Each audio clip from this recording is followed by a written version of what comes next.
Meeting of Scottsdale Parent Council. We're going to go ahead and get started. We'll start by saying the Pledge of Allegiance. The flag is over here behind me.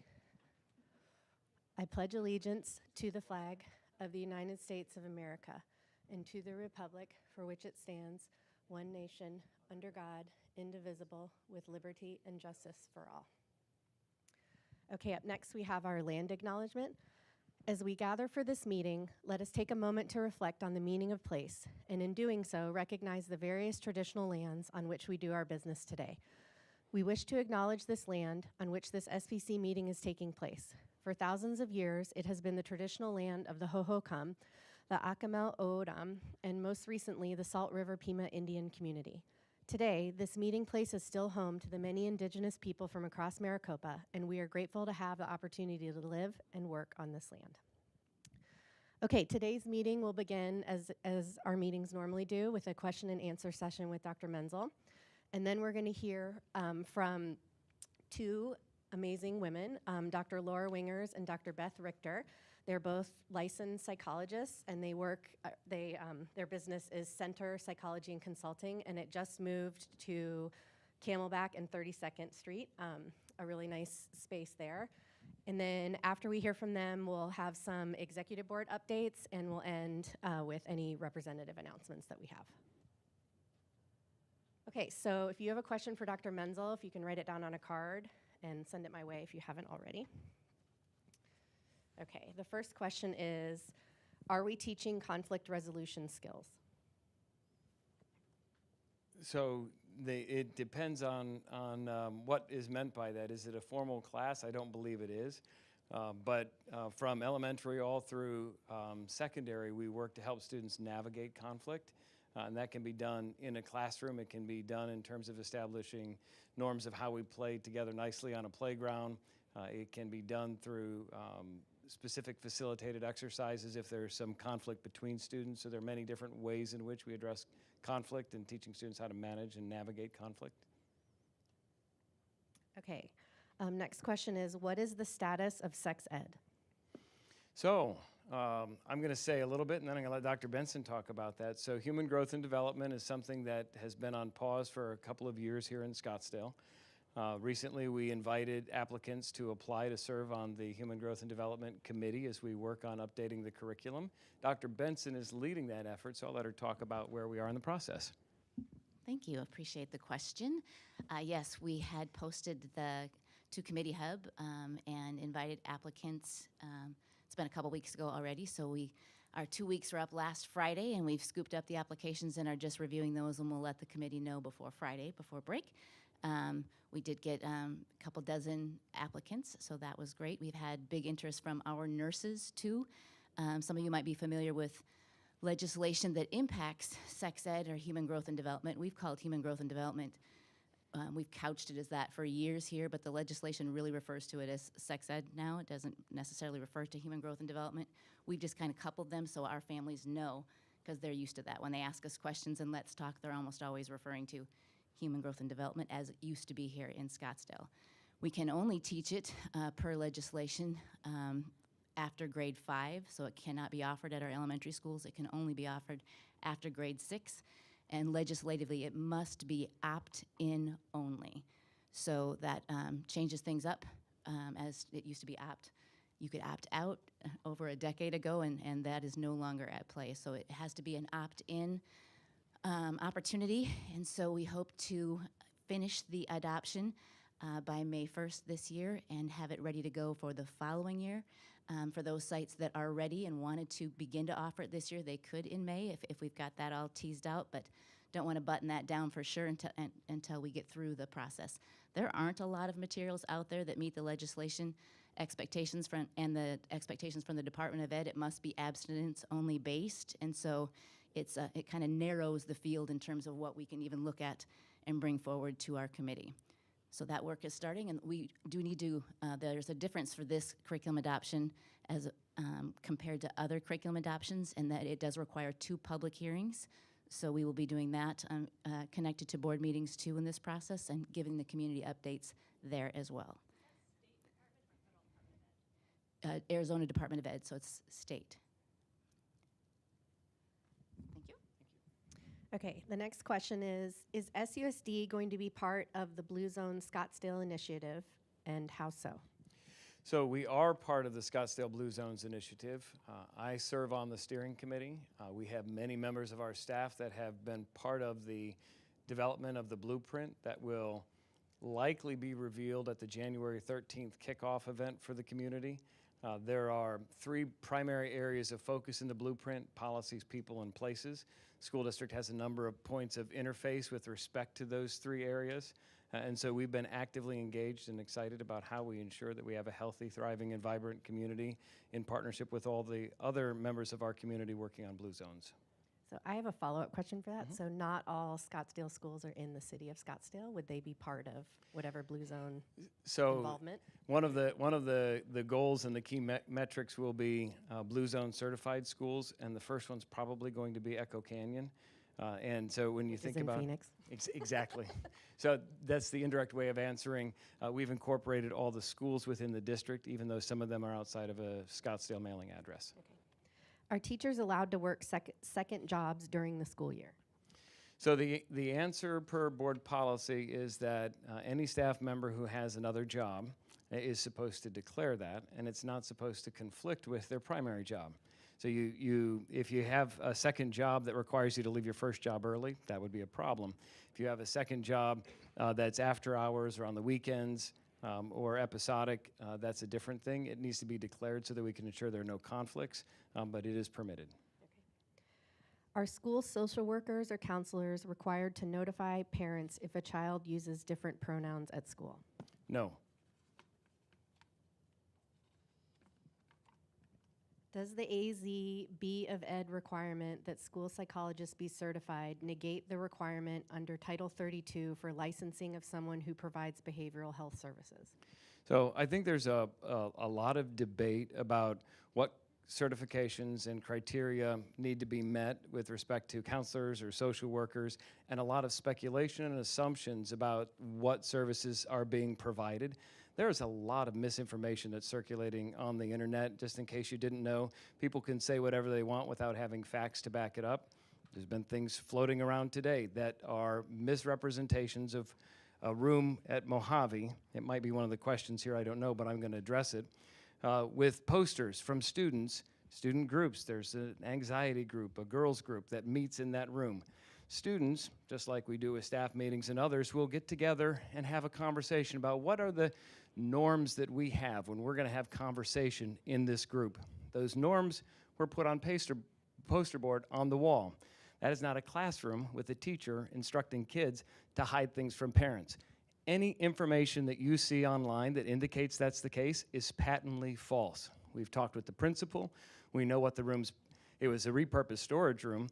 The picture and the image that was there was claimed to be something that it absolutely is not. I'm talking about if you go to Recall Them All or Scottsdale Unites for Education Integrity, there is misrepresentation about a room at Mojave where they're claiming that we're teaching sexualized content to 12-year-old girls. It's not happening. So what I'm saying is when you get a question like this, where we have someone saying, are your counselors or your social workers operating outside of the parameters of their license? The answer is no. We hire people per Arizona guidelines and requirements to do the work that they're required to do. There are a lot of things that are being stated in social media that are just factually not correct. And I think we have to call that out because it does a disservice to the people who are working to support our kids and their success in our schools. So is that room, is it the same logic that applies to DM where students have First Amendment rights as well? Well, students have First Amendment rights, but that space has been used for a lot of different things, and so it's used for lunch detentions. It's used for positive behavioral support. It's used for some of these groups. And the picture that was taken, and I don't know who took the picture or how it got there, but it was designed to tell a story that's not the actual story of what's happening in the room. I believe integrity and honesty and truth matter. And when people weaponize things to tell a story that's not truthful, I think it reflects character that's not one that we support in our school district because we believe in truth and integrity. Okay, that was the last question.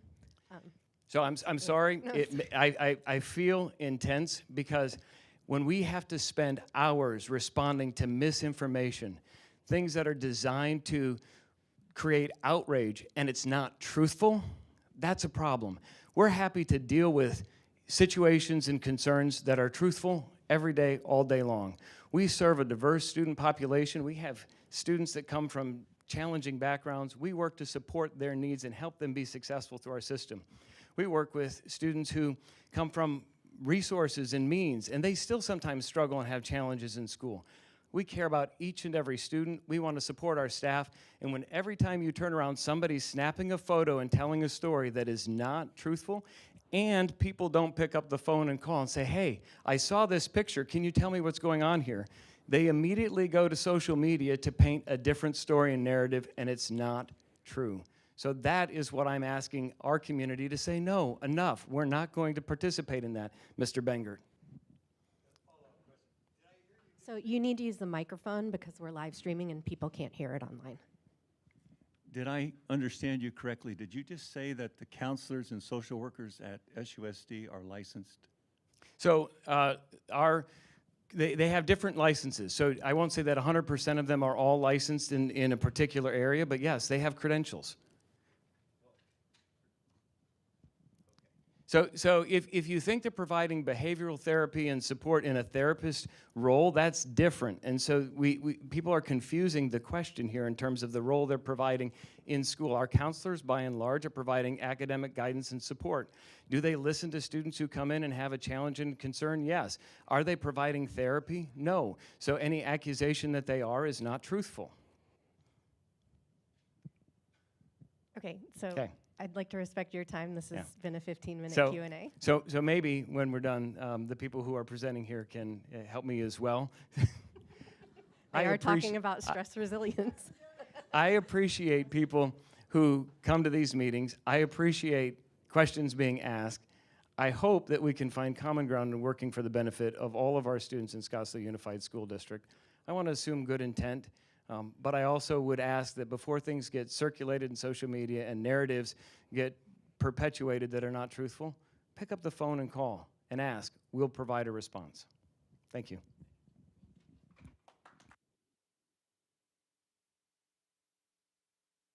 Okay, so I'm actually going to pass the microphone. I'll walk it over here. So we are going to hear from Dr. Laura Wingers and Dr. Beth Richter. They are both licensed psychologists and amazing human beings. Hello. Great. Sure. All right. Thanks so much for being with us tonight.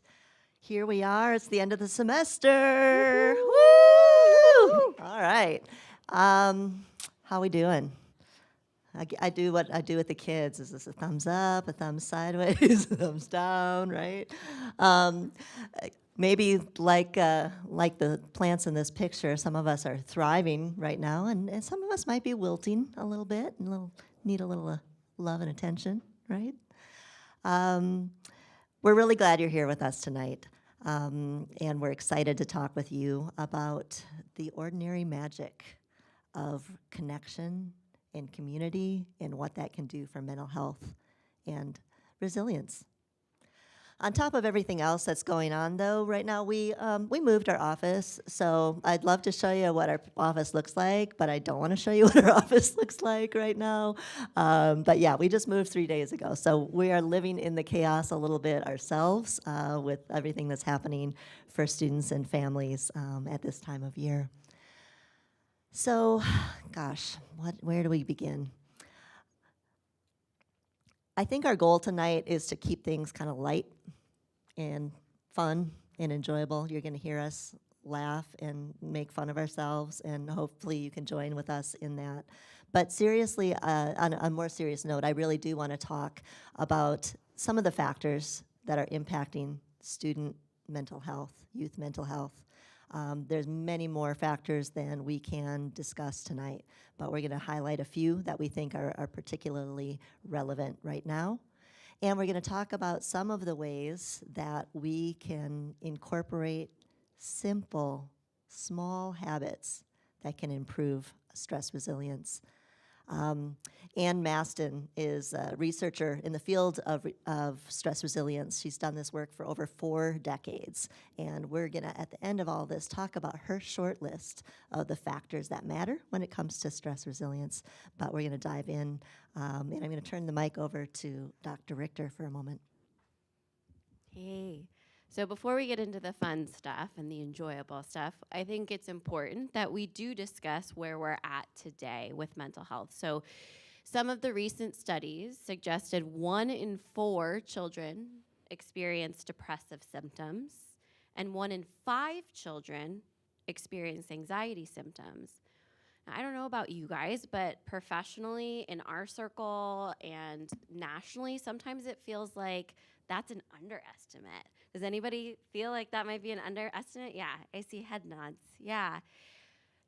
And I think the thing that really struck me is only 20% of these individuals are seen by a mental health professional, by someone who specializes in this field.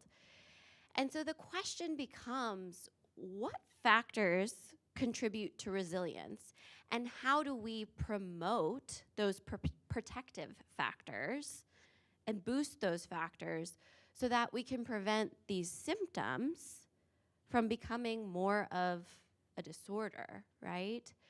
And there are a lot of things. As Dr. Wingers mentioned, all of this kind of comes down to multiple factors, but we can change things at the individual level through habits, which then impact our overall neurobiology, and through connection. And so we're going to talk about that today.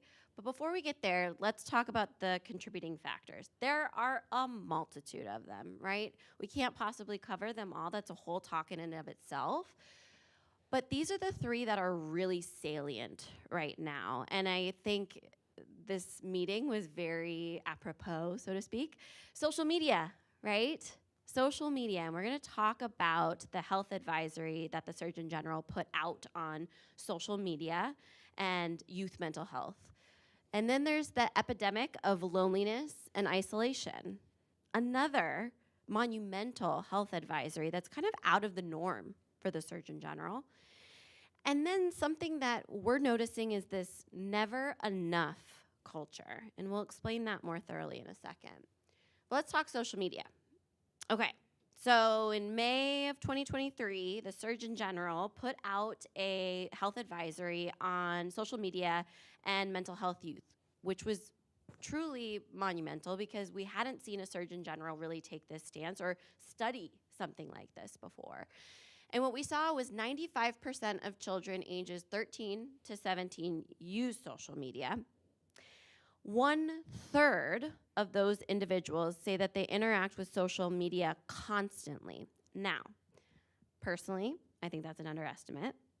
And if you took school out of that equation, that number would skyrocket. And think about us as adults. I mean, even as adults, I feel like we're interacting with our phone non-stop. And clearly, as evidenced by today, it impacts a lot of areas of our lives. But there are some benefits, don't get me wrong, and they cited these benefits. It fosters creativity. I think you were mentioning something about TikTok, and I don't know what it was, but I overheard something creative on TikTok.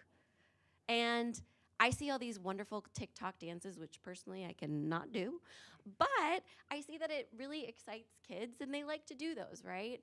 There's connection and support. Social media should be or could be an area of connection where we can connect with people that are not in our immediate circle, right? That's a possibility.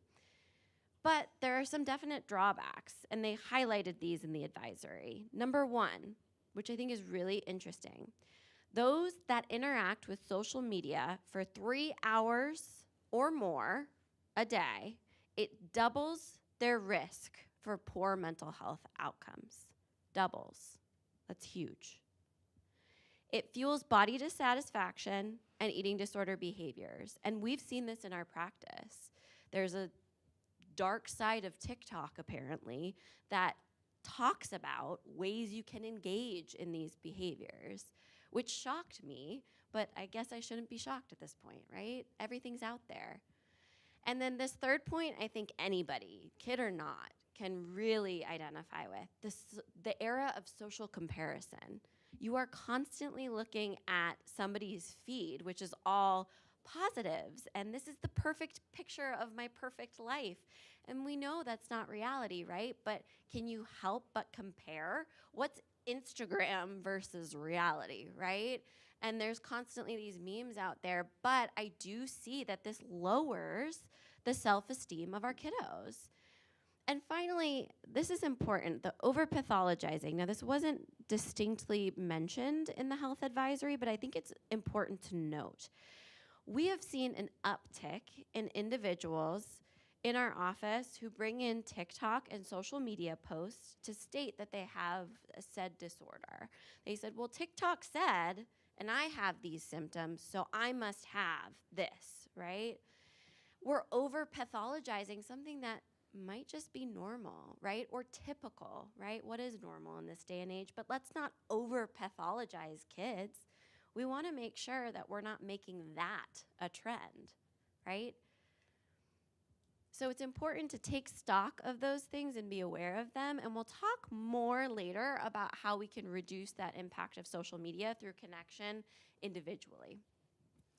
So, another Surgeon General's advisory that came out in 2023 was on the epidemic of loneliness and social isolation, and the advisory on the healing effects of social connection and community. I find this really interesting, and if you are a geek like me, I highly recommend that you go and read that because there's very good research that's cited that talks about this and really gives some great ideas about how we, not just as individuals, but as schools, as communities, in our cultural associations, how we can strengthen these connections in this sense of community as well. They cite statistics saying that social isolation has increased in recent years, that family engagement has decreased in recent years. And while those numbers are, I'm not quite sure of the source and how exactly they got to that particular quantity, even a small amount, if you think about the cumulative effect of that over time, it's pretty tremendous. And there are some physical and mental health risks, of course, that are associated with that. We don't always think about physical risks, but if you are lonely and isolated, you have a shorter lifespan, regardless of all the other factors that are impacting your lifespan, right? And in fact, it was likened to the impact of smoking 15 cigarettes a day. Think about that for a second, right? So the health risks of isolation and loneliness are tremendous. We know that there are tremendous benefits. She talked a bit about how social media, for example, can both connect and leave us feeling isolated and alone. So what else can we do? We need to know that connection will boost immunity even to common illnesses. It decreases the risk of heart disease by 30%, stroke risk by over 30%. And again, these are not causal. These are some correlational aspects of this data, but I think that they have a cumulative impact. The other thing we wanted to talk about before we move on to some of the habits that we can use is this idea of never enough. Do y'all feel never enough sometimes? Yeah. Before we move on, I just want to get a sense of the audience. How many of you just raise your hand, are here as a parent of a young child, elementary age? Yeah, okay, a fair number of you. And some of you are here middle school age as well, and high school, and or adults, yeah, okay. So you're all living various levels of the family life cycle. And I find that even at the younger ages, we sometimes have this idea of never enough. Jennifer Braheny Wallace was the author of this book that recently came out called Never Enough, When Achievement Culture Becomes Toxic and What We Can Do About It. And she was cited in a recent New York Times article. Over half of the students that she surveyed, and she's an investigative reporter, did in-depth research here. Over half of those students that she surveyed went so far as to say they thought their parents loved them more when they were more successful, with 25% saying they believe this a lot. Take that in. Kids are absorbing this idea that their worth is contingent on their performance, not for who they are deep at their core. There was a review by Angela Duckworth. Angela Duckworth is another wonderful researcher on the area of grit, right, associated with resilience. And she talked about the fact that she had a conversation recently with a 16-year-old student who said, "Is achievement the same as success?" What a provocative question. And that she thought immediately of this book to say, wow, because if you are just chasing achievement, you will never truly feel success. But if you matter to the people around you and you are connected with the people around you, mattering is what matters. That's what success is, right? So let's move on a little bit. Let's change that. We want to change that mindset from never enough to you are enough. I'm a parent, she's a parent, all of you here are parents.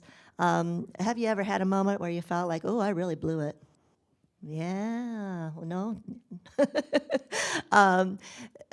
We have these moments, and we're going to talk about some of that and how we normalize some of that. But yeah, we have that. We're not enough. I'm not good enough. I didn't do enough. I missed the boat on this. But you are. Because the research, again, through decades of research on resilience, says that the things that really matter, and I'm talking regardless of your circumstances, regardless of the level of adversity that you have faced, factors that matter in whether or not you kind of come out of that okay on the other side of it is a stable and consistent environment and loving and stable relationships. So let's start our journey. I will explain the salsa in a minute. Bear with me. But we're going to start by normalizing stress because, as I mentioned previously, we're kind of seeing a trend towards over-pathologizing stress. Stress is normal. We all experience stress, and it actually helps us react and adapt to change in new situations. And while there are many benefits of stress, which I feel like people are not aware of, it actually boosts the connections of neurons and pathways in the brain, number one. It does boost your immunity over time if you keep it tolerable and not toxic.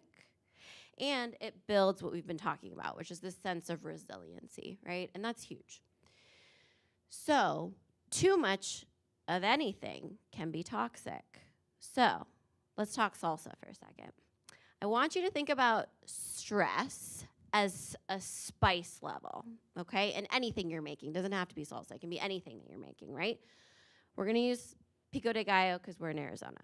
So we've got pico de gallo. And think about when you're making it, you want to add some level of spice, right? So depending on who you are, you have a different tolerance for spice level. But regardless, if you add a little bit, it's nice, right? Kind of wakes you up, gives a little zing to those taste buds, says, okay, puts a kick in it, kicks it up a notch, right? Stress is the same way, right? If you have a little bit of stress, like tonight, I was thinking, okay, I'm going to go make a presentation. That's a little stressful, right? I got to talk in front of a group of people. But it got me excited. It made me stress out, but I was excited by the opportunity to share the information with you, right? So a little stress, it's good. It's tolerable, right? And it can even enhance something. But let's go back to the pico. You get excited. You add too much jalapeno, serrano, maybe a ghost pepper. If you've got a really high tolerance, like you go a little excessive with the spice, that becomes literally toxic. Like your mouth is on fire, other things are in fire. It's not a good situation, right? Well, spoiler alert, same thing with stress. Too much stress actually physiologically becomes toxic. The intestines become more permeable, and you have what's called a leaky gut. So the good stuff goes out, and the bad stuff goes in. And now you have this massive inflammatory process, and this is where increased illness can come from stress. So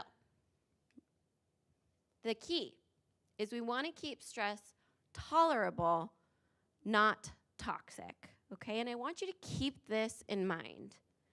Keeping stress tolerable, not toxic. check in with yourself over the next couple of weeks. Because while this is a very exciting time, I'm also mindful and aware that this can be a stressful time, right? And so check in with yourself. Are you starting to teeter towards that toxic area? Or are you in the tolerable zone? You're feeling good. If you are starting to get to that toxic area, it's time to stop for a second, slow down for a minute, and use one of the tools that we're going to teach you tonight, because this will help to reduce that stress from toxic, too much, can't handle it, down to tolerable, okay? So as we move into the next section, you have a blank sheet of paper in front of you. I want to just make sure that you are know what that's about. I mean, you can make a paper airplane and throw it at us, and that's okay too. We support But, these choices. but what we're hoping is, as we talk a little bit more about some specific things, and again, these are timeless. These are not the trendy things. This is not the latest and greatest. This is going to fix everything. This is the timeless, essential stuff that we know from the research over the decades works, and over centuries and across cultures works.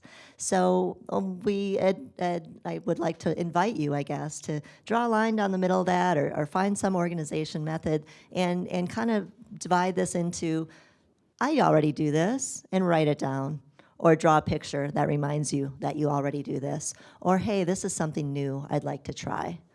Okay? And we're going to invite some feedback on that as well. All right, let's dive in. My favorite. Gratitude changes everything, including the brain. It actually changes your brain. And again, this is tried and true research. Now, there's been 2 ways that have been studied consistently and shown benefits. The first way is 3 good things. So 3 good things is just what it sounds like. It's writing down 3 good things at the end of your day, either 3 good things that happened that day or 3 things that you're thankful for. And weaving this into your bedtime routine does 2 things. 1, it can reframe your day. So let's say you had a not so great day, it challenges you to think about what are you grateful for in that moment. And when I'm having trouble thinking about it, I go back to basic needs. I'm really grateful that I had food on my plate. I'm really grateful I had a roof over my head, and I'm really grateful that I got out of bed, because that's all I could muster today, right? Those are the 3 things. So you're reframing your day, and then you also start your next morning off on a positive note, versus if you sit there at night, which we all tend to do, and kind of ruminate about what happened that day and obsess, maybe not, right?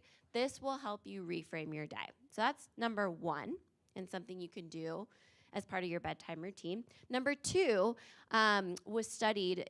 Has anybody heard of the Huberman Lab? Raise your hand if you have. Awesome. So Huberman, he is a neuroscientist out of Stanford, and he created a great podcast called the Huberman Lab that he looks at the research, the current research, and kind of distills it into something that is more palatable for everyday life. And one of the podcasts he did was on gratitude, and he likes to create these protocols so that you can go home and try these things at home.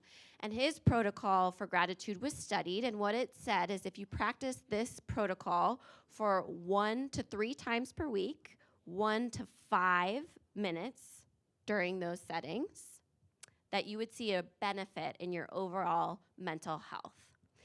And the protocol is simple. So you think about a time where you felt extreme gratitude towards someone for helping you, where you received thanks or you gave thanks, one of those 2 situations. And gratitude's kind of hard to describe how you feel, but there's this like sense of warmth you get almost. You recognize that feeling, right? So let's say you can't come up with a time where you felt extreme gratitude or you witnessed thanks. You can actually use this from a movie or a TV show as well, and it works just as well. You're going to describe the people. You're going to describe the situation. You're going to describe what the struggle was and how they helped. And you're just going to sit and reflect on that for several minutes, 1 to 5 minutes, 1 to 3 times a week. And overall, there are improvements in overall mental health. So I want to invite you guys right now to do one of the two things. You can either write 3 good things from the day or write about a time you felt thanks or you gave thanks. And I'll give you guys a few seconds to kind of contemplate that.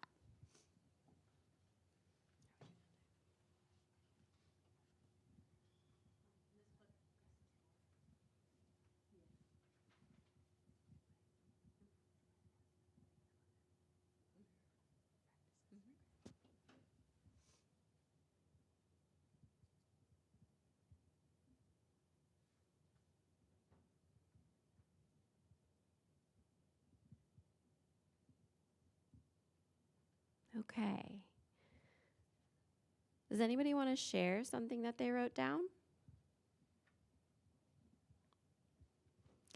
By the way, if you need accountability, there's an app for that. Yeah, there is. 3 Good Things is an app that I use daily. It actually sends you a reminder every day.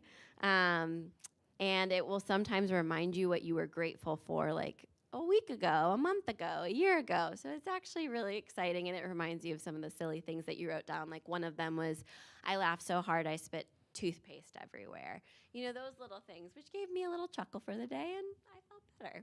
So does anybody want to share something that they're grateful for or an experience? Yeah. A couple gifts from a friend. That's wonderful. I love that. What else? Go ahead. Yeah, mine's an experience. I thought I was capable of removing the sod out front by myself, so I went and picked up a sod cutter from Home Depot. But Yeah. when I tried to get it in the truck, it was like 280 pounds or something. Holy moly. Yeah, so 2 guys came over, saw me struggling. They helped me get in there, and then I offered, then they asked if I was removing sod. I said, yeah, and they said, they'll do some work with me. So I paid them, and if I wouldn't have done it, I would have never gotten it done. So I was very thankful that they helped me and then offered to work for me. So. That's amazing. I love that. Anything else? Yeah, go ahead. I'm grateful that I connected with my son this evening about inappropriate behavior that he exhibited, and then I did as well. And we talked about it, and Love that. we both learned from it. It was pretty special. That's amazing. And that brings up, I think, one of the most important things that happens in parenthood, which is this rupture and repair pattern. Like, if anybody knows of Dr. Becky Kennedy from Good Inside, I see some smiles. So she recently did a TED Talk on YouTube. It's out there. It's excellent, about rupture and repair. And essentially, she's like, it's your job as parents to make ruptures in your relationship, because then you get to model how to repair them. So no matter how many ruptures you may have, you have time to repair that rupture. And that is such a special way to connect. So I love that. Yes, please. I'm sure I'm not the only one, but he's actually very good at coming back after misbehaving Yeah. or whatever and apologizing, and it's sincere. It truly is. Absolutely. It doesn't come as easy for me because as an adult and a parent, I don't necessarily want to admit to him that I made a mistake. Totally. Whereas for him, it's like a non-issue. Yeah. Comfortable. Yeah. And for me, it's like, well, if I apologize for yelling at you, I'm admitting that I did something I shouldn't have done. So, And what a beautiful opportunity to explain that you are human and you're going to make mistakes. And I can only imagine what your son thought in that moment. Like, oh, mom makes mistakes too. I guess it's okay if I do as well, right? That's amazing. Thank you for sharing that. So, gratitude, you guys. It really does change everything. Now, does anybody have any other practices that they do for gratitude that you want to share? 5-minute journal. Love it. Writing down things that you're grateful for, talking about that. Love it. Anybody do a gratitude jar? No? That's another option. You can put the 3 good things in the gratitude jar. Then at the end of the year, put it in a little book and look at all the things you were grateful for that year. I've also had parents say that they will just have that conversation at the dinner table or in the car or something like, I don't remember what the rose and a thorn, right? You know, it was something that was a thorn today, and you know, what was the good that maybe came out of that, or something else that I can be grateful for. So lots of different things out there. I think, again, as you think about this is timeless. As she said, you can't always explain what that feeling of gratitude is, but you know it. And you know the powerful benefits that it has. Yes. So now let's talk about movement. And I know we all know 30 minutes of moderate exercise 5 times a week, because we've all heard it from our doctors. And yes, it's important. I do not negate that at all. But again, Huberman podcast, excellent. He talked about a protocol for movement, and what he saw was that just 10 minutes of walking outside can shift your mood because it increases the feel-good neurotransmitters, dopamine, serotonin, and norepinephrine, okay? So just a 10-minute walk. How could you incorporate that into a family routine? What about after dinner? Can you all go for a 10-minute walk outside? Or before bedtime to get the wiggles out? Or maybe it's not a walk, right? Like maybe that's not practical. But how can we move our bodies in different ways? Because these are the neurotransmitters that we need, that dopamine, that serotonin, and that norepi. What other ways of movement can we try? Can you guys think of any that you like to do? Play with my dog. Love that, yes. And that is physical movement, and you're having connection at the same time, because the research shows connection with the dog, same as connection with the human when it comes to a hug. Love it. Anything else? Yeah. Working, oh my gosh. And that is one, physical movement, but I believe it was in one of the Blue Societies that having working in the garden was one of the factors that led to longer life. That's amazing. Good. So I'm about to get a little bit embarrassing, but our favorite is when in doubt, dance it out. Yes. It is the center motto. Because movement does not have to be on the Peloton. Shout out to the people who do it. Good for you. But it doesn't have to be on a Peloton. It doesn't have to be weightlifting. It can simply be dancing it out. And the research says the same thing. There are several studies that cite the physiological and psychological benefits of dancing it out. And it's an opportunity to add some laughter into the home, because my kid laughs at me when I dance, and I don't care. Like, it's a good thing, right? And how would we incorporate this into our routine? Well, sometimes when you have a transition moment, that can be difficult, right? Play a song as you're transitioning in bedtime. How could that shift things? In the morning, I used to listen to the news in the morning, and I would leave the house, and I'd be a little bit grumpy, right? But then I started playing music in the morning, and it shifted not just my mood, it shifted the entire household.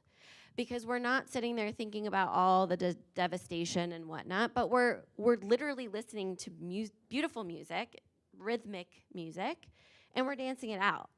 And it's honestly a blast. The other thing I like to tell families to do is pick a family song. So what is a family song? It can be a song that you pick. It can be a song that your child picks. You can rotate it monthly. And when you hear this song, we all pause and we dance it out.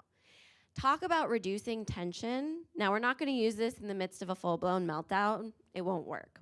Maybe if you like dance a little real funny, maybe, but don't try it. It's not a good idea.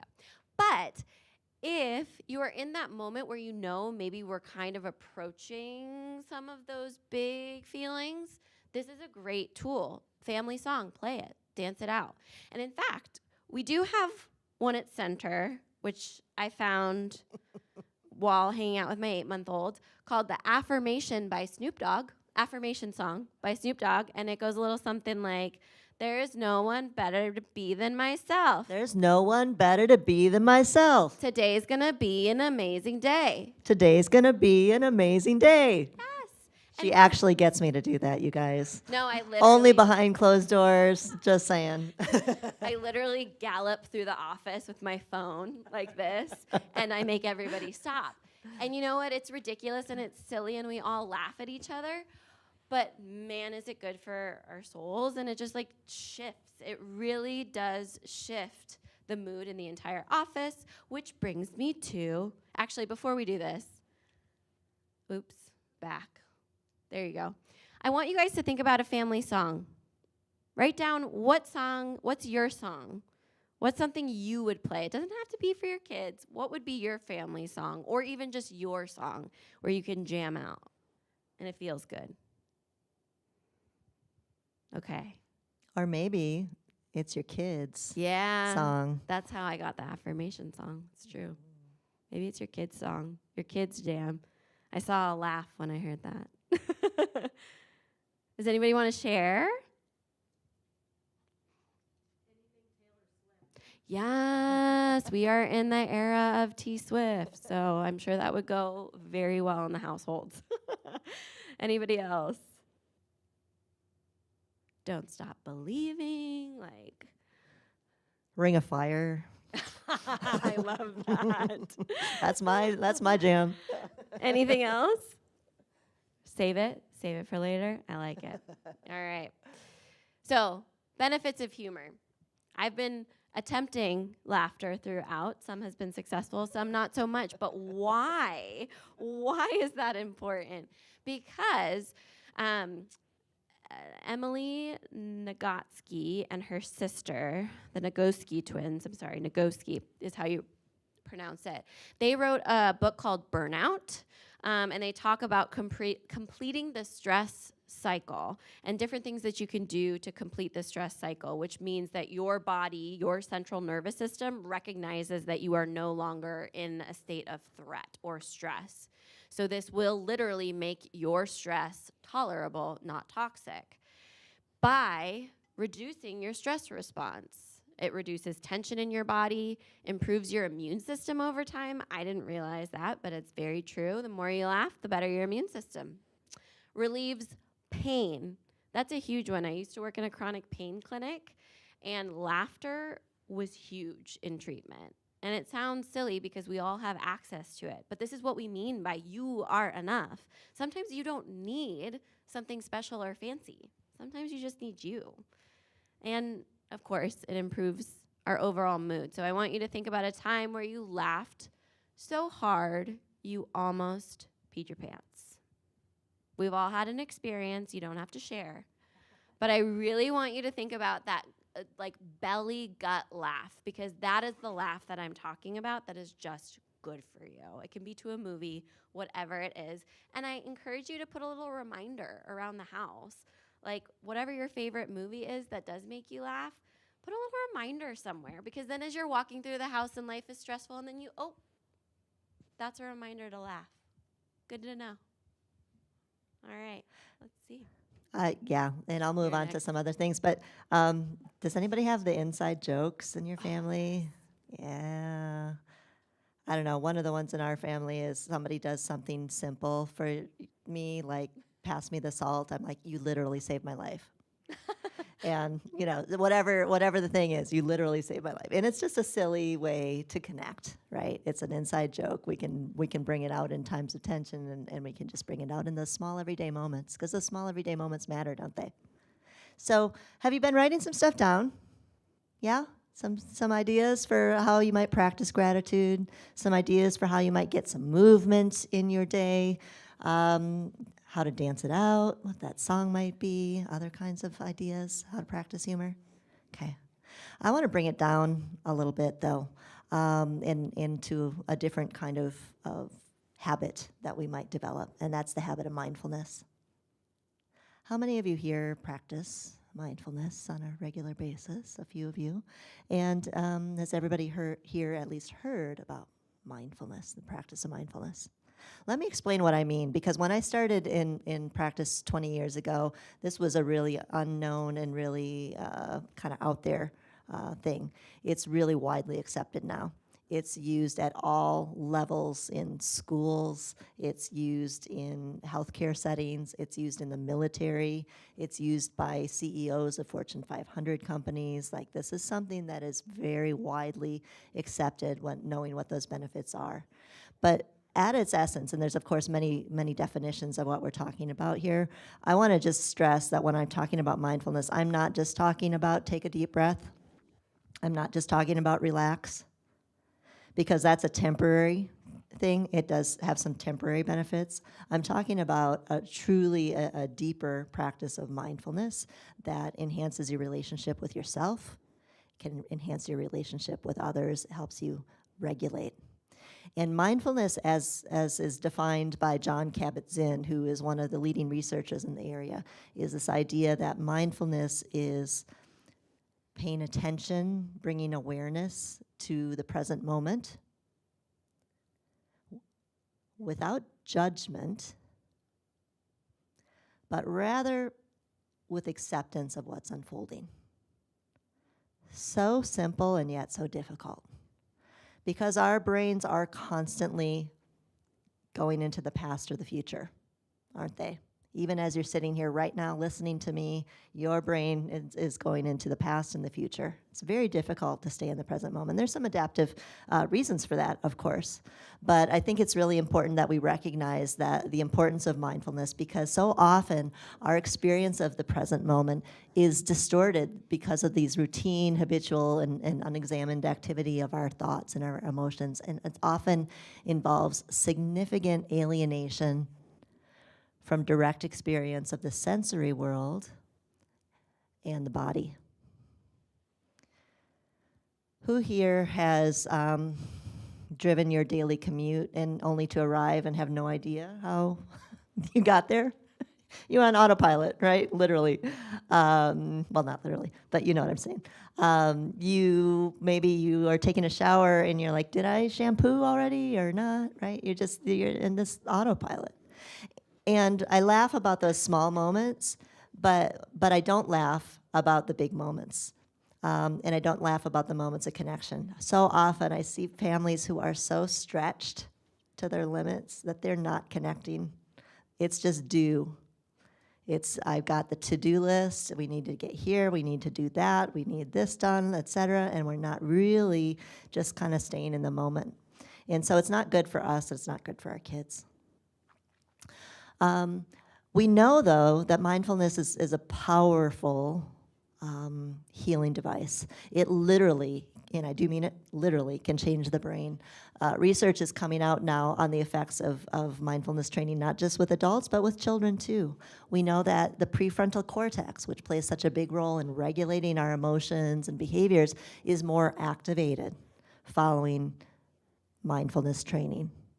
The amygdala, which detects and reacts to perceived threats and fear, is less activated. It's better able to regulate following mindfulness training. The hippocampus, which is so critical to learning and memory, is more active and dense following mindfulness training. We talk about the benefits of the daily dozen. So again, the research is clear that if you practice as little as 12 minutes a day, just a few days a week, within 8 weeks, they could pick up differences if they were to do brain scans in some of these connectivity issues. So I'd like to invite you to join with me in just a very brief exercise right now. This is something called the relaxing breath.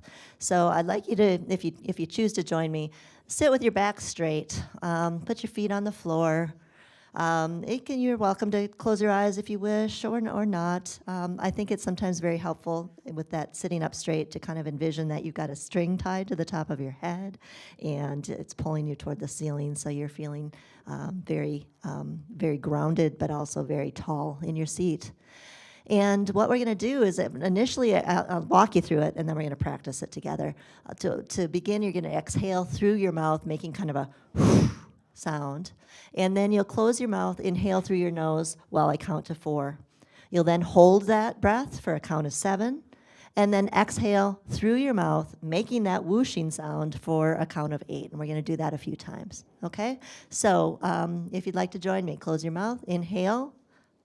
1, 2, 3, 4. Hold. 1, 2, 3, 4, 5, 6, 7. Exhale with a whoosh. 5, 6, 7, 8. Let's do that again. Inhale through your nose, count of 4. 1, 2, 3, 4. Hold for a count of 7. 2, 3, 4, 5, 6, 7. And exhale with that whoosh for a count of 8.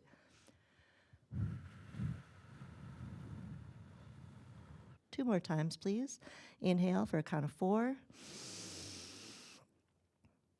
Hold for 7. Exhale for 8.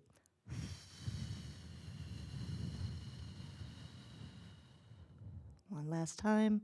Inhale for 4. Hold for 7. Exhale for 8.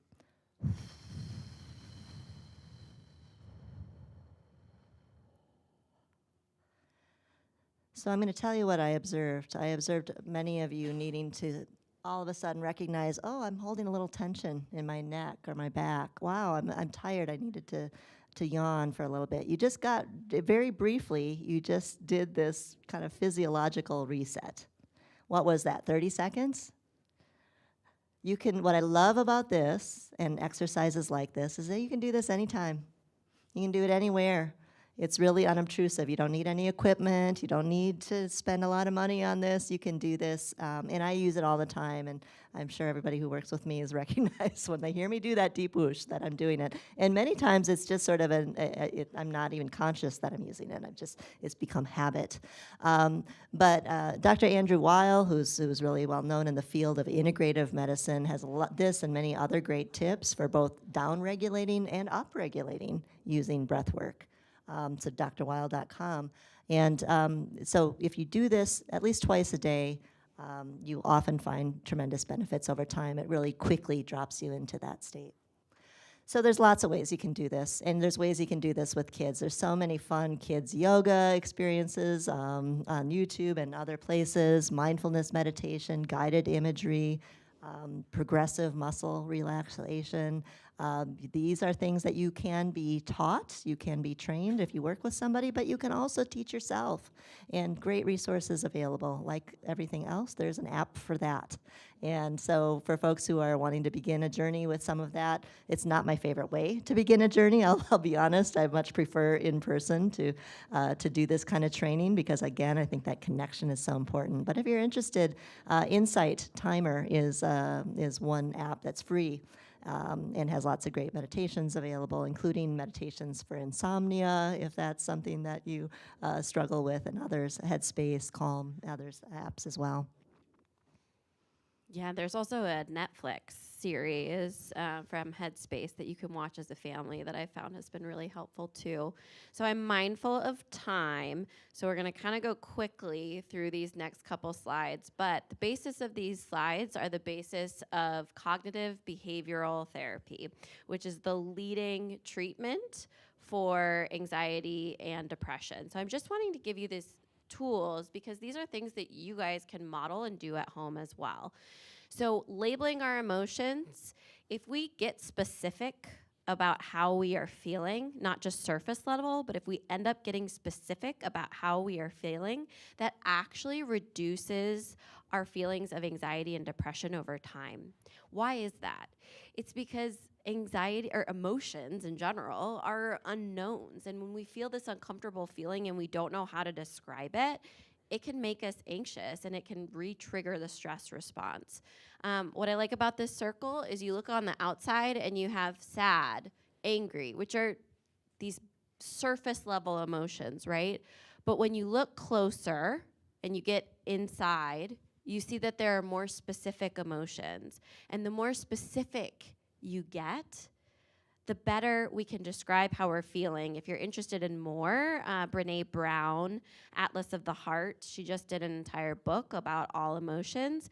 And if you're not a book person, if you go on HBO Max, if you have it, that's another area. She actually did a talk on the entire book. It's really good. So I'd recommend that. So once we label our emotions, why does that matter? Other thing you'll notice when you're doing mindfulness is you'll start to notice your thoughts a little bit more. And people often contribute our emotions and say, oh, well, emotions are obviously because of the situation. I'm obviously frustrated because my kid's having a meltdown in the middle of a grocery store. That's why I'm frustrated. But really, it's not the situation that's causing that emotion. It's the story you're telling yourself about that situation. So if we slow down enough to try to understand what am I thinking in that moment, we have the ability to shift the perspective on which we're looking at that behavior. So I'm going to re-say that again. What matters is what you're thinking. It's not the situation causing the emotion. It's the story that you're telling yourself. And often the story that we are telling ourselves about a situation comes out of the lens through which we see this world. And why does that matter? Well, that lens is created in childhood. So the really cool thing about kids is we get to help shape that lens. And we do that through cognitive reframing. So you've identified the thoughts. You know what the thoughts are. Great, cool. Why does that matter? The slide previously were cognitive distortions or ways that we alter our thinking just naturally that ultimately lead to things like sadness, anger, fear. Cognitive reframing helps slow us down, pause, and take a minute to examine our thoughts. Get curious with our thoughts. Again, why is this important? Because if the story that I'm telling myself is I'm not enough, I'm not good enough, and now we're starting to chisel that into the lens through which we see this world, wow. That's going to have a profound impact years to come. And I'm sure some of us have some of those things etched into our own lens, right? And so it's important that we question our thoughts. And these are Socratic questions that you can use. You can post it on the fridge, but I encourage you to model this first. This isn't a skill you just pick up overnight. It takes time. Just get curious, but be kind with yourself. Have that beginner's mind that's important in mindfulness. So, Yeah, I'm just going to briefly mention the 5 for 5 Connection Challenge. We've referred several times this evening to the Surgeon General's advisories as it relates to mental health. And one of the most recent things that he put out was the 5 for 5 Connection Challenge, which is simply committing to taking 5 actions in 5 days, for 5 days. And that one action is simply to express gratitude, offer support, or ask for help. So I invite you to take the challenge, to invite those you know to join you in that challenge, and perhaps at the end of that 5 days you reflect and share how that made you feel. I think it's a tremendous benefit. yep. Should we just Yeah, go to I the think end? we're gonna go to the, That you will get a values exercise on your way out, which I do think is important. And essentially what it is, I don't want you to treat values and as a goal you can accomplish or achieve. Values are the things that guide our actions. So when you get into a place where you feel stuck, like let's say you're doing the cognitive distortions and Socratic questioning, and man, is that thought not going anywhere? Values is what we use. And if we can identify those values individually and as a family, we can then explain everything that we do, that ultimately this is why this matters. You matter. And the way that I approach life matters. And it's all deliberate through these values. So you'll get a worksheet on the end and you guys can do it individually or as a family. And then we are Yeah. at the end. Yeah. So quick reminder, what matters when it comes to stress resilience? You're enough. If you've got close relationships, if you're giving relatively effective caregiving, if you're teaching your kids problem-solving skills, if you're modeling self-control and emotional regulation, if you have that motivation to succeed and you instill that in your children, if they have a sense of self-efficacy, if they have some belief system that says life has meaning, those factors matter for stress resilience. Then we get to the school level, we get to the community level. So it is about connection. It starts with you, and you are enough. We thank you for joining us this evening. We will have a couple of handouts for you that you are welcome to take with you that kind of reinforce some of what we shared tonight. Before we move on I think you still have some things on your agenda. We have maybe 5 minutes for questions.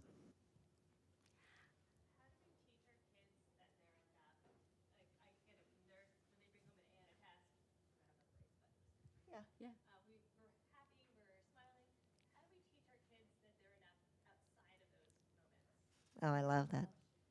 Pardon? Repeat the question. Yeah. Yeah, I think to paraphrase, the question is, how do we teach our kids that they're enough outside of those markers like an A on a test or something that's more achievement oriented, right? And some of that is built into the culture for sure. I think one thing that I notice is it is about growth mindset. I am so proud of how hard you worked. I like that you stuck with that. I notice you tried a different approach, right? Giving praise for the process, not just the outcome, is essential. And the work on that by Carol Dweck and others is really solid. I think another thing that I like to do is, often people will say, oh, your child is so smart, or they do so well in school, or they give you, they give the child some compliment, or they give you some compliment about the child. You know what? He's really a good person. He's a humble person. He works hard, right? Something that reinforces the qualities. I love that you're a good human. That's, I think, what contributes to you're good enough. Absolutely. Other questions? Yeah. How do you get buy-in from your kids to demonstrate, at the dinner table gratitude or what they're thankful for? Because I do that with my kids sometimes and it totally bothers them. Yes. Like, wow. This again. Yes. So Yeah. do you have Yeah. any little ideas or, because then I try to model it, because then I say something, Uh-huh. and then, my husband will try to model it. I love A that. lot of times, especially when they're in middle school. I'm gonna reframe your question a little bit, and then if you want to chime in, I think that would be great. Yeah, it's how do we get buy-in to do some of these things, like expressing gratitude and having that kind of conversation at the dinner table without getting the eye roll and the, oh my gosh, come on, this is ridiculous, right? I think number one thing that occurs to me is it really is modeling. I'll just, from personal experience, say I've been practicing mindfulness for many, many years, and when my kids were young, I would try to get them to do something with me, and sometimes they would, and sometimes they wouldn't. But you know what? I still plopped down and I did it, and they saw me doing it. And guess what? They're doing it now. They're doing it for themselves, and in one way or another, right? So I think sometimes you don't see the immediate impact of that, but that modeling pays off later on. What would you add? I think about it as planting a seed, right? So kids kind of go through these phases where they're like totally about you and they love you and they're obsessed with you and they'll do everything that you want, like when they're little. And then as they're growing older, they're like, what you're doing is lame. You are lame, right? And so I agree that planting the seed is just modeling first, invitation, of course, but know that you just doing that and doing it consistently is enough, right? When we think about enough, that's enough because you're doing it for you and your way of being might shift because you're like, I'm going to actually do this and make this a point, And they see that. They notice those things. They may not say you're cool because of it, but that's okay. Later in life, they might. You never know. And again, using humor, Yeah. I'm grateful, and then it's something silly, and then giving them permission to let it be something silly. It still sticks. It's still doing that thing, isn't it? Yeah, great question. Others? Other questions? Please. Our children spend most of the days, the time of the days at school. Mm-hmm. And what you talked about in the beginning, it is so difficult, I think, for school districts to actually get into that, to actually do that. Because we are all, it's like the kids need to perform in the tests, so we don't have time to actually talk about these things, to do these things, because we have to push down the academics. So I'm wondering, are you actually working with school district leadership teams to change that? And I'm really, really sad that Dr. Menzel didn't stay, because that would have been a really interesting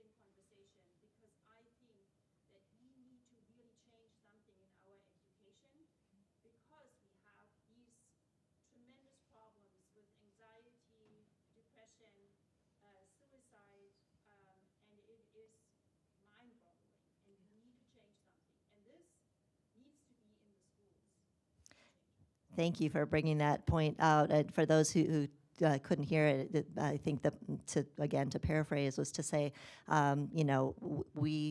there's so much that is packed into the school day where our children spend so much of their time. There's so much that is packed in terms of educating them and meeting standards and passing tests and so on. Are these kinds of things being taught in the schools? Do we work with schools or districts to support that?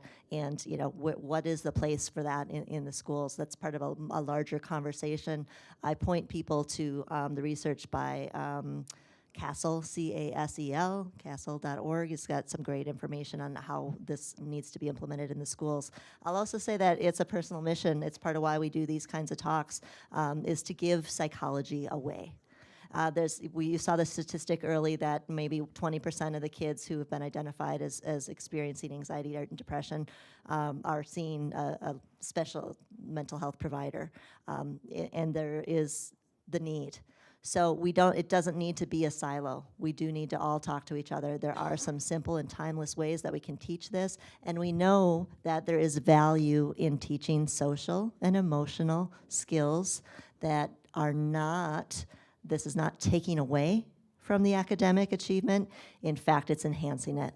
And it's enhancing the life skills that are necessary for our children to function in society, to be critical thinkers, to collaborate, to see different points of view, to work as members of teams, to innovate, to solve conflict, right? So this is not a fluff area. Of course, that I believe that's not just my opinion, but the research really shows that. And we will welcome the opportunity to do more of these kinds of conversations at schools or other districts in consultation. Thank you for your comment. Another question.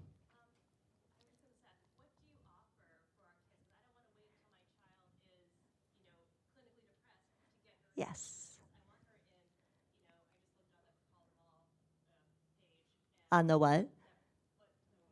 Oh, gotcha. Okay. Yeah. Right. Right. Yeah. Well, number one, I'll say I think there are some good resources in schools, and there are a number of areas where this is being taught, and I encourage you to talk to your school leadership and ask about that. What is being done? How is this? The other thing is, I push back. I used to work in the schools. I worked in the schools for 10 or more years before I got my doctorate and became specialized in pediatric neuropsychology. And what I'll say is that I am not a big fan of we learn social emotional skills at 2 o'clock on Thursday. No, we don't. Yeah. We learn them all day, every day.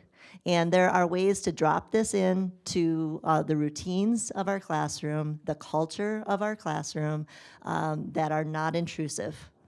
1 minute, 2 minute ways to bring this in. So to your point, how do we prevent these things? Again, that's part of what our mission is to give psychology away, to prevent and educate so that we're not getting to a level of extreme distress. Boy, there's so many good resources out there. In fact, ironically, I think about my own social media feed, and I'm like, enough already with all the positive mental health content, because that's what I follow, right? That's the algorithm that it's feeding me. It can feed you those kinds of things, and I think that there are beyond just what it is for you. How do we have these conversations with our kids? It's about connection with community. Do you have good friends? Do you have a community of other parents that hold the same values, that you can have these conversations and help them navigate these difficult life decisions? Yeah. Interesting. Yeah. Gotcha. Okay. Okay, so if you're looking for good quality content, do you have immediate resources that come to mind? I would say childmind.org is the Child Mind Institute is something that's good research-based quality information. Understood.org is good quality information.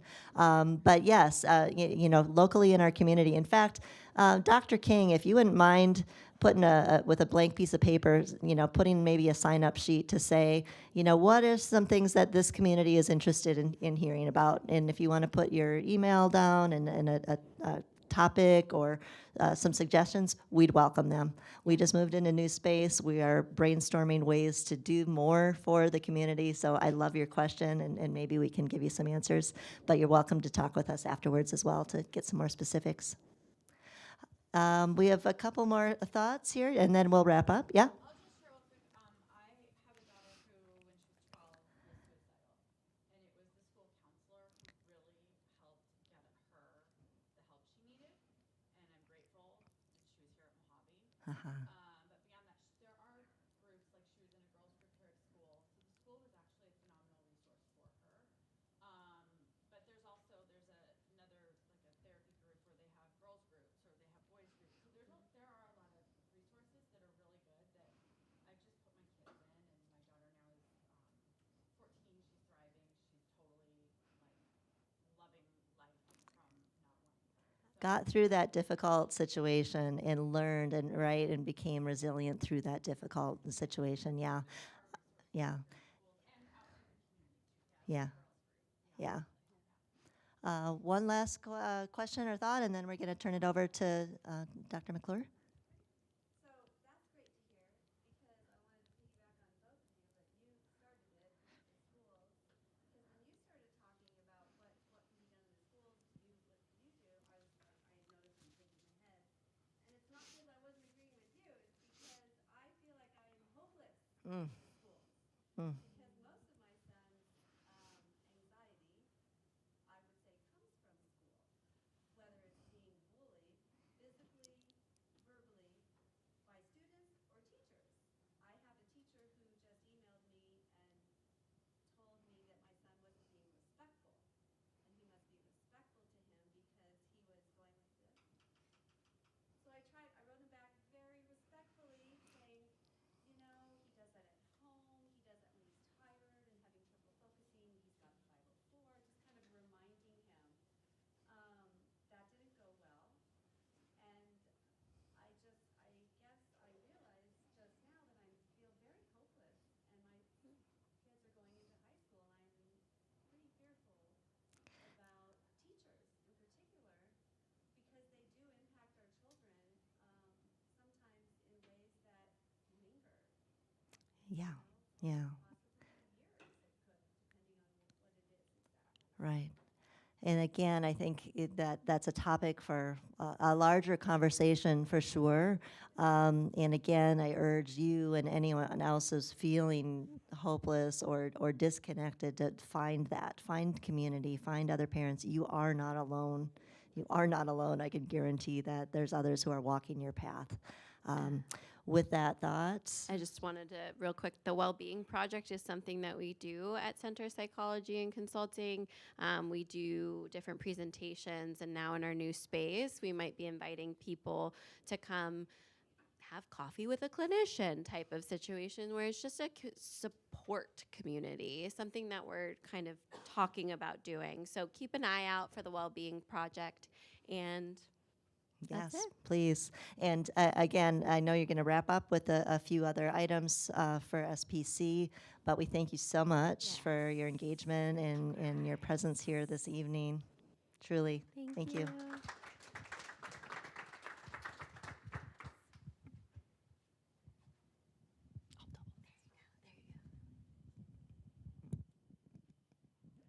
Thank you so much, Dr. Wingers and Dr. Richter. That was amazing and very informative. Okay, so we just have a few more business meeting type items. All right, so our executive board updates, budget from last month, still just email. Our monthly email charge is coming out. Our next meeting, our next general meeting will be in January in the new year. It'll be right here. It's a morning meeting, so it'll start at 9 o'clock, and the topic will be on curriculum adoption. Also happening next semester, still date TBD, to be decided, but it will be rescheduled. We're going to have a general meeting on the Sister School program that has been relaunched, and we're also going to celebrate the relaunch of the Sister School program. And so what this slide is showing you, so paired schools are already getting started collaborating getting to know and enjoy each other. And so this slide is showing you that the Cherokee PTO pimped out the staff fridge at Navajo, and they also, including with magnets on the front. So that's the frozen magnets that are on the front. And so we wanted to show you this. And then also, how awesome are his sneakers? They're glowing. Okay, so if any of you else have, want to share updates of what you're doing with your paired sister schools, we would love to highlight them. All right, so the last thing on tonight's agenda is rep announcements. Anyone have any announcements? No? Yeah. Well, I just like to say, as part of the Sister School program, I'm at Cocopah, and we are lucky to be paired with Coronado for our sister school. So we've been working on them. The community closet and the community pantry are housed out of Coronado. So we're working with them on remodeling the space and, getting it bigger and organized better, having more of like an inventory system for it. We held a Halloween costume drive for them in October because some of the students have little kids, or the closet is for more than just the actual students. It's for all SUSD families. And then we did a food drive for Thanksgiving, and we're working on other ways to partner together as well. So. Okay, anyone else? No?